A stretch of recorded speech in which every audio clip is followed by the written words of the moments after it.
отчеты и статистику обсуждаем с экспертом в студии. У нас сегодня в гостях профессор Марко Soriano. Марко, привет. И скажи, пожалуйста, помимо Морган Стэнли, на какие отчеты сегодня имеет смысл обратить внимание и что они показывают рынку, что диктуют позитивные настроения либо негативные? In terms of earnings reports, right now, obviously, we're all expecting the earnings reports that are quarterly for the third quarter as we're going into October. This is expected. Morgan Stanley, Goldman Sachs, Wells Fargo have shown that there've been a good trend on positive earnings. My personal belief is that we're still going to have sluggish earnings for at least another couple of quarters, and this is due to today's politics and as well as the zero interest rate issue that we have with the federal government. Thank you. Спасибо. И с чем может быть связана цифра ниже ожиданий по строительству новых домов? Есть какое-то объяснение этому? So in order to explain the housing start, which is very important to understand two metrics. Number one is the number of permits that have been granted for new construction and new development all throughout the country. And number two is the actual time frame for those projects to take place. And that's where the disparity begins. Because in anticipation to a recessionary period that we're looking at, and probably one that will be a lot bigger than the one that we had in 2008, projects tend to slow down. To raise capital during post-project, post-permit, to raise that equity becomes really hard.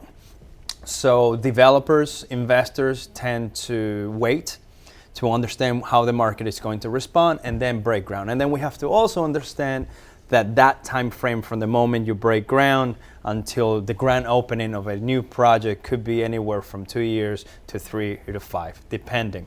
A good example right now would be the Miami World Center down in Florida, which is qualified or is set to be the second most expensive project, multi-project in the US. И последний вопрос касается мнения известного инвестора Карла Айкона. На этой неделе он в очередной раз выступил за скорейшее повышение ставки рефинансирования, объясняя это тем, что рынок переоценен в США, и именно эта мера Федрезерва поможет тому, чтобы рынок был оценен более правильно. Вот. Насколько вы с этим согласны, и действительно ли есть признаки того, что рынок переоценен? When Carl Icahn talks, he's one of these trendsetters, right? Soros talks or Buffett talks and everybody starts either getting feared or following the trend that they're setting. The bubble exists in certain sectors, not overall in all the earnings. So when you're looking at the S&P 500, for example, we're looking at the tech sector and the real estate to have become a bubble. And the reason that is, with the tech companies, for example, there was so much money thrown into them in the first place, which overvalued them in the market. And that was a mistake, in my personal and professional view. With the real estate, it was similar.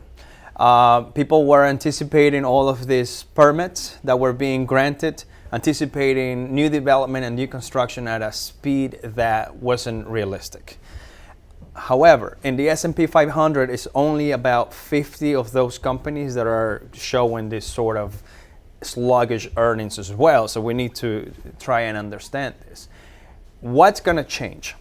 The tax reform that is being spoken of. President Obama in his 2017 budget presented a 14% welcome back of almost $2 trillion that are abroad to come back into the States for investment, which is great. But we have Donald Trump that is offering 10%. Most likely Hillary Clinton is going to follow this trend at the 14%, but Donald Trump shows a much better return for this money to come back. So we have to still examine how these elections are going to impact the markets. And I think that's the key, to be honest. Спасибо большое. Как всегда, рад вас видеть в нашей студии. И всегда welcome. Sure, it has been my pleasure. Thank you very much.